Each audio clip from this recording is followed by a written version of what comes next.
ഇന്നത്തെ കലാപരിപാടികൾ നമുക്ക് അടുക്കളയിൽ നിന്ന് തുടങ്ങാം. ഇന്ന് എല്ലാവർക്കും വളരെ സന്തോഷമുള്ളൊരു ദിവസമാണ്. കാരണം ഇന്ന് പൂജവെപ്പാണ്. അതുകൊണ്ട് ഇന്നൊരു എന്നാൽ പൂജയൊക്കെ തന്നെയാണ്. എങ്കിലും പൂജ വെക്കുന്നത് ഒരു വല്ലാത്ത മനസ്സുഖമാണ്. അന്നേരം നമുക്കൊന്ന് അമ്മ പൂജ കഴിഞ്ഞിട്ട് എള്ളുണ്ട ഉണ്ടാക്കി തരാമെന്ന് പറഞ്ഞു. അങ്ങനെ എള്ളുണ്ട ഉണ്ടാക്കാനായിട്ട് ശർക്കര എല്ലാം എടുത്ത് വെച്ചിട്ട് അമ്മ എങ്ങോട്ടോ പോയി, ആളെ കാണുന്നില്ല. അങ്ങനെ നമ്മൾ കുറേ നേരം ഈച്ചടിച്ചിരുന്നതിന് ശേഷം നമുക്ക് നേരെ വീട്ടിലോട്ട്. ആദ്യമായിട്ട് എള്ളുണ്ട ഉണ്ടാക്കുന്നത് കൊണ്ട് ഞാൻ 4 പാക്കറ്റ് എള്ളാണ് എടുത്തേക്കുന്നത്. 100 ഗ്രാമിൻ്റെ 4 പാക്കറ്റ്. അമ്മ എള്ള് കഴിയ കാഴ്ചയാണ് കണ്ടത്. അരിച്ചെടുക്കാൻ നോക്കിയതാ, മൊത്തം പോയി. അങ്ങനെ വീണ്ടും 4 പാക്കറ്റ് ഞങ്ങൾ പൊട്ടിച്ചെടുത്തു.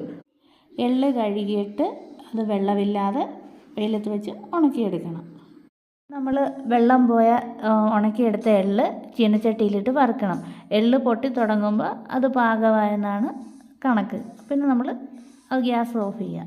കറണ്ട് പോയതുകൊണ്ട് തന്നെ കുറച്ച് ലൈറ്റിൻ്റെ പ്രോബ്ലം ഉണ്ട്. അതുകൊണ്ട് ഞങ്ങൾ സോളാർ ലൈറ്റ് ഓണാക്കിയിട്ടാണ് വീഡിയോ എടുക്കുന്നത്. അന്നേരത്തേക്കും കറണ്ട് വന്നിട്ടുണ്ട്. അപ്പോൾ ഇനി ബാക്കി കല്ല് പറയും. ശർക്കര ചീകി അത് മെൽറ്റ് ചെയ്തെടുക്കണം. മെൽറ്റ് ചെയ്തിട്ട് അരിച്ചെടുക്കണം. വറുത്ത എള്ള് നമ്മൾ തണുക്കാൻ വേണ്ടി മാറ്റി വെച്ചിട്ടുണ്ടായിരുന്നു. തണുത്തു, എങ്കിലും പുക ചെറുതായിട്ട് വരുന്നുണ്ട്. അത് വീഡിയോയിൽ കാണുന്നുണ്ടോ എന്ന് എനിക്കറിയത്തില്ല.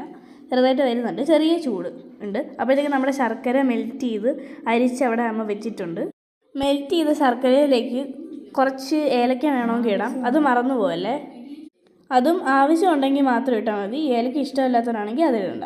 ഇത് വീട്ടിൽ പിടിച്ച ഏലക്കയാണ്. ഇപ്പോൾ മഴ സീസൺ ആയതുകൊണ്ട് നമ്മൾ വരുന്ന വെയിലിൽ ഉണക്കി എടുക്കുന്നതുകൊണ്ടാണ് ഏലക്കയുടെ കളർ അങ്ങനെ ഇരിക്കുന്നത്. അതൊന്നും വിഷയമല്ല. നമുക്ക് ഉണക്കിയ ഏലക്കയോ കടയിൽ നിന്ന് വാങ്ങിച്ചതോ വീട്ടിൽ ഉള്ളതോ അങ്ങനെ ഏത് ഏലക്ക വേണമെങ്കിലും ചെറുതായിട്ട് അരച്ചിടലാണ് കേട്ടോ. ചെറുതായിട്ട് ഒന്ന് ക്രഷ് ചെയ്തെടുത്തിട്ടേ ഉള്ളൂ. അത് നമ്മൾ മെൽറ്റ് ചെയ്ത് വെച്ച് ശർക്കരയിലേക്ക് ഇട്ടിട്ട് അത് നല്ലപോലെ മിക്സ് ചെയ്തെടുക്കണം. ഈ എള്ളുണ്ട ഉണ്ടാക്കുന്നതിന് മുന്നേ എന്നോട് പറഞ്ഞാണ് പൂജ വെക്കാനുള്ള ബുക്ക് അടുക്കി വെക്കുന്നത്.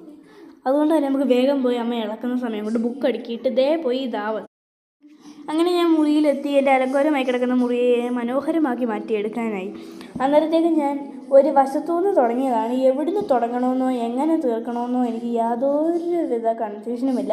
കാരണം എവിടുന്ന് തുടങ്ങിയാൽ എങ്ങനെയെങ്കിലുമൊക്കെ അവസാനിക്കുമെന്നുള്ളൊരു പ്രതീക്ഷ. എന്തൊരു കോമഡിയല്ലേ എൻ്റെ കാര്യം. പിന്നെ എന്തിനാണ് ഈ കത്തി എൻ്റെ മുറിയിലെന്ന് ചോദിച്ചാൽ, എനിക്ക് രാത്രി വിശപ്പിൻ്റെ അസുഖമുണ്ട്. കാരണം ഒരു 12 മണി 1 മണി 1:30 ആകുമ്പോഴത്തേക്കുമാണ് എനിക്ക് ഈ അസുഖം വരുന്നത്. അന്നേരം എനിക്ക് ഈ ആപ്പിൾ ഓറഞ്ച് എന്തെങ്കിലുമൊക്കെ എൻ്റെ മുറിയിൽ കാണും. അത് ഞാൻ ചെത്തി തിന്നും. അത് ചെത്താനാണ് ഈ കത്തി എൻ്റെ മുറിയിലിരിക്കുന്നത്. അപ്പോൾ നിങ്ങൾക്ക് മനസ്സിലായി കാണുമല്ലോ വിശപ്പിൻ്റെ അസുഖം. മിക്ക വീട്ടിലും ഈ വിശപ്പിൻ്റെ അസുഖം ഉണ്ടെന്നാണ് എൻ്റെ ഒരു നിഗമനം. കാരണം എൻ്റെ കസിൻസിൻ്റെ വീട്ടിൽ പോയാലും അവർക്കും ഈ വിശപ്പിൻ്റെ അസുഖം സാധാരണ കാണപ്പെടുന്നതാണ്. എനിക്കും ആ അസുഖം ഉള്ളതുകൊണ്ട് അവരുടെ കൂടെ ഞാനും കൂടാറുണ്ട് ചിലപ്പോഴൊക്കെ. ഇതുപോലെ തന്നെ വേറൊരു അസുഖം എനിക്കുണ്ട്, മറവി. അതുകൊണ്ട് തന്നെ ഞാൻ എള്ളുണ്ട അമ്മ ഉരുട്ടുന്നതും അത് കഴിക്കുന്നതും വീഡിയോ ഒക്കെ ഞാൻ എടുക്കാൻ മറന്നായി, സോറി. എന്തൊക്കെ പറഞ്ഞാലും എള്ളുണ്ടയുടെ ഫൈനൽ ലുക്ക് ഇതാണ്. നല്ല ടേസ്റ്റ് ആയിരുന്നു. അപ്പോൾ ഇന്നത്തെ വീഡിയോ ഇത്രയേ ഉള്ളൂ. ബൈ.